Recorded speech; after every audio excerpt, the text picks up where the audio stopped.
Students, आपके CA foundation inter और final का रिजल्ट 6 जुलाई को आने वाला है और आप लोगों ने एग्ज़ाम दिया है। और एग्ज़ाम देने के बाद में स्टूडेंट्स में ये क्यूरोसिटी होती है कि मेरे कितने मार्क्स आने वाले हैं।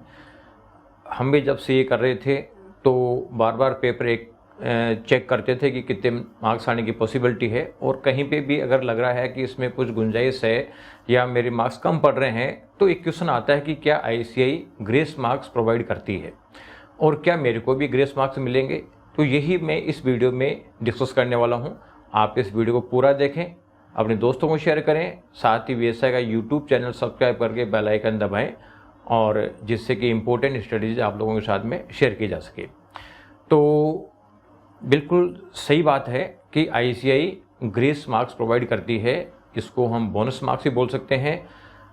इसका बेसिकली दो बेसिक तरीके होते हैं। एक तो तरीका होता है कि अगर मान लीजिए पेपर बहुत ज़्यादा टफ आया है या फिर कोई क्वेश्चन में मिस्टेक है, तो जो मिस्टेक वाले क्वेश्चन है उसमें तो पूरी पूरी बोनस मार्किंग हुई जाती है। लेकिन जब पेपर टफ होता है तो क्योंकि इनको एक सर्टेन पास परसेंटेज मेंटेन करना होता है, तो इसलिए आईसीएआई पेपर्स में या तो लिबरल मार्किंग कर देती है या फिर लिबरल मार्किंग से भी पर्पस सोल्व नहीं हो रहा होता है तो फिर ग्रेस मार्किंग प्रोवाइड करती है। तो लिबरल मार्किंग में तो क्या होता है कि जहां मान लीजिए as per normal marking scheme किसी बच्चे के 10 में से अगर मान लीजिए 4 मार्क्स आने थे, लेकिन आईसीएआई मार्किंग स्कीम इस तरीके की बनाएगी कि जिसके 4 मार्क्स आने वाले थे उसके 8 मार्क्स आ जाए, तो कुल मिला कि वो तो आंसर की के साथ जो मार्किंग स्कीम है उसी में इनकॉर्पोरेट हो जाता है, लेकिन फिर भी रिजल्ट मेंटेन नहीं होता है। तो आईसीएआई बोनस मार्क्स प्रोवाइड करती है। जो आप देखते हो कई बार कि आप जब सर्टिफाइड कॉपी मंगाते हैं तो कॉपी में अलग मार्क्स होते हैं और मार्कशीट में अलग मार्क्स होते हैं, और वो नॉर्मली ज़्यादा ही होते हैं। तो ये मान लीजिए कि वो है ग्रेस मार्क्स के हैं। तो जो यूजुअली जो ग्रेस मार्क्स किसको मिलते हैं, तो देखिए ग्रेस मार्क्स जो है ये सारे बच्चों को मिलते हैं। जैसे लूज मार्किंग हुई तो लूज मार्किंग में बच्चा लिखेगा तो मार्क्स मिलेगा, अदरवाइज नहीं मिलेगा, क्योंकि वो स्टेप्स इस तरीके से कर देते हैं एडजस्टमेंट कि बहुत सारी स्टेप्स जिनके मार्क्स बहुत कम होने चाहिए थे उसके ज़्यादा मार्क्स प्रोवाइड कर देते हैं। यानी अगर मान लीजिए कुछ क्वेश्चन इस तरीके का है कि उसको 10 स्टेप का है और मान लो 3rd स्टेप में ज़्यादातर स्टूडेंट्स की गलती हो जाती है, तो वो क्या करेंगे, शुरू के 2 स्टेप में ज़्यादा मार्क्स प्रोवाइड कर देंगे और बाकी के रिमेनिंग स्टेप्स के मार्क्स कम कर देंगे। इसका मतलब है कि थोड़ा बहुत सही होने पे भी ज़्यादा मार्क्स मिल जाएंगे। तो ये तो उसी को मिलेगा जिसने कुछ लिखा है। तो कई बार मान लीजिए क्वेश्चन नहीं आ रहा तो जितना आ रहा है उतना लिखने की कोशिश करें, तो उससे आपको लिबरल मार्किंग का बेनिफिट मिल जाएगा। और ग्रेस मार्किंग है वो तो सभी बच्चों को मिलेगी, चाहे उसने लिखा हो चाहे नहीं लिखा हो। अगर मान लो कि ये सब्जेक्ट में 10 मार्क्स बढ़ाने हैं तो वो 10 मार्क्स सभी के बढ़ जाएंगे, चाहे उसने लिखा हो चाहे नहीं लिखा हो। और ये जो ऐसा जो हो रहा है ये कोई पहली बार नहीं हो रहा है, ये हर बार हो रहा है। हर एग्जाम में आईसीएआई रिजल्ट का जो टफनेस है, पेपर का जो टफनेस है, उसके बेसिस पे लिबरल मार्किंग प्रोवाइड करती है। और जब उस लिबरल मार्किंग से भी रिजल्ट डिजायर्ड लेवल पर नहीं आता है तो बोनस मार्किंग प्रोवाइड करती है, जो हर अटेम्प्ट में होता है, कोई ये नया अटेम्प्ट नहीं है। तो इसमें भी ये पूरा पूरा होने की संभावना है। कई बार स्टूडेंट्स कहते हैं कि साहब इसका कोई ऑफिशियल मैसेज तो नहीं आता। तो ऐसा है, देखो ये ऑफिशियल मैसेज की चीज़ें नहीं है। लिबरल मार्किंग है ये एग्जामिनर्स को दी जाती है कि आपको कॉपी कैसे चेक करनी है, यानी किन किन स्टेप्स के कैसे कैसे मार्क्स देना है, तो वहीं लिबरल कर दिया जाता है। तो ये तो आपको मिलेगा नहीं। इसके अलावा जो ग्रेस मार्किंग का है वो ग्रेस मार्किंग का वैसे अलग से आपके पास मैसेज नहीं आता है, मार्कशीट में रिफ्लेक्ट भी नहीं होता है। बस आप जब सर्टिफाइड कॉपी मंगाते हो तो वो कॉपी में कुछ अलग मार्क्स होते हैं और मार्कशीट में ज़्यादा मार्क्स होते हैं, तो डिफरेंस ही आपका बोनस मार्किंग होता है। तो ये पेपर जब कई बार लगता है कि साहब ये किसी बच्चे को टफ लगता है और किसी बच्चे को टफ नहीं लगता है, ये लगता है, तो उस केस में क्या होगा, तो क्या होता है कि ये जो स्टूडेंट ने काफ़ी थोरो स्टडी करी है, कंप्लीट स्टडी करी है, उसको तो पेपर टफ नहीं लगेगा, लेकिन ऐसे स्टूडेंट्स बहुत कम होंगे। यानी मेजोरिटी ऑफ स्टूडेंट्स की साथ में क्या पोजीशन है, अगर मेजोरिटी ऑफ स्टूडेंट्स को टफ पेपर लगा तो उस केस में बोनस मार्किंग होती है। कुछ स्टूडेंट तो ऐसे मिलेंगे जो सारा का सारा पेपर कर देते हैं, तो उनके बेसिस पे ये चीज़ें डिसाइड नहीं होती है।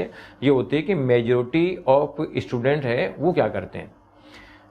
लेकिन आपको केवल इसके ऊपर ही विश्वास नहीं करना है कि साहब ये हम मेहनत ही नहीं करें और ग्रेस मार्किंग या बोनस मार्किंग मिल जाएगी। आपको अपनी पूरी मेहनत करनी है, क्योंकि ग्रेस मार्क्स मिलने के भी पास वही होंगे जिसके मार्क्स ऊपर के हैं, यानी सबसे ज़्यादा मार्क्स हैं उनको ग्रेस मार्क्स का बेनिफिट मिलेगा। मान लीजिए उनको 2000 बच्चे और पास करने हैं ग्रेस मार्क्स देके, तो ऊपर के 2000 बच्चे पास होंगे, इसलिए ग्रेस मार्क्स का बेनिफिट उसको मिलता है जिसका स्कोर अच्छा होता है, चाहे वो पास नहीं हो रहा हो, लेकिन जो फेल हो रहे हैं उनमें सबसे अच्छे स्कोर वाले बच्चों को मिल जाता है। हालांकि बेनिफिट तो सभी को मिलता है, लेकिन वो बेनिफिट मिलने के बावजूद भी 50% मार्क्स का क्राइटेरिया पूरा नहीं करते तो फिर वो पास नहीं हो पाएंगे। अगर मान लीजिए 50 मार्क्स कम पड़ रहे हैं फॉर एग्जाम्पल, और 50 मार्क्स का मान लीजिए ग्रेस मार्क दिया, और किसी बच्चे के मान लो 60 मार्क्स कम पड़ रहे हैं तो वो तो नहीं हो पाएगा, किसी के 40 कम पड़ रहे हैं तो वो हो जाएगा, किसी के 50 कम पड़ रहे हैं तो वो हो जाएगा। तो ग्रेस मार्क देते तो सभी को है, लेकिन बेनिफिट वो ले पाता है जो उस ग्रेस मार्क्स के रेंज में अटक रहा हो, तो उसको तो बेनिफिट मिल जाता है, बाकी सबको नहीं मिलता। तो कई बार आईसीएआई के लिए कहते हैं साहब आईसीएआई तो बहुत बच्चों का कैरियर के साथ खिलवाड़ करती है, लेकिन वास्तव में ऐसा नहीं है।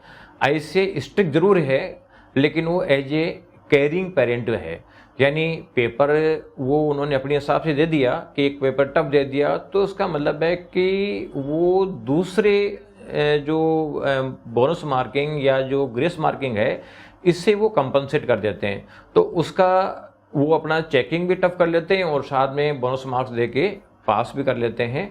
तो और साथ में वो भी करते हैं, जैसे मान लीजिए आपके इंटर फाइनल में 6 पेपर होने हैं, फाउंडेशन में 4 पेपर होने हैं, तो हो सकता है कि एक पेपर टफ दे दे तो बाकी 1-2 पेपर इजी दे दे, और इस तरीके से वो एक दूसरे को कंपनसेट भी कर देते हैं। अब ये इशू आता है कि साहब ये जो May 25 का एग्जाम है इसमें क्या बोनस मार्क्स मिलने की पॉसिबिलिटी है? तो देखो, सबसे बड़ी चीज़ है कि ये पेपर पे डिपेंड करता है। जैसे सीए फाइनल की बात करूं तो सीए फाइनल में 2 पेपर जो है वो काफ़ी टफ थे, एक तो ऑडिटिंग का था और दूसरा आईबीएस का पेपर टफ था। तो ये मान लीजिए ऑडिटिंग और आईबीएस में कम से कम 10 से 15 नंबर पर सब्जेक्ट का लूज मार्किंग या बोनस मार्किंग आपको देखने को मिलेगा ही, यानी किसी स्टूडेंट के मार्क्स 35 आ रहे हैं तो मान लो कि उसके पास होने की पूरी पॉसिबिलिटी है।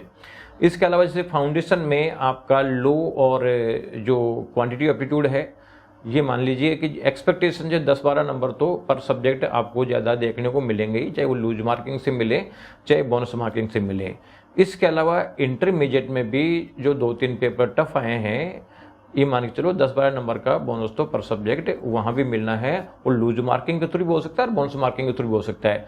तो लूज मार्किंग के थ्रू होता है वो आपको पता नहीं चलेगा, बोनस मार्किंग के थ्रू है वो पता चल जाएगा। इसलिए अगर जो पेपर टफ हुआ है उसमें अगर आपको लग रहा है कि यार 30-35 मार्क्स आने की पॉसिबिलिटी है, तो आप ये मान लो कि आप उम्मीद रख सकते हो एग्जाम में पास होने की।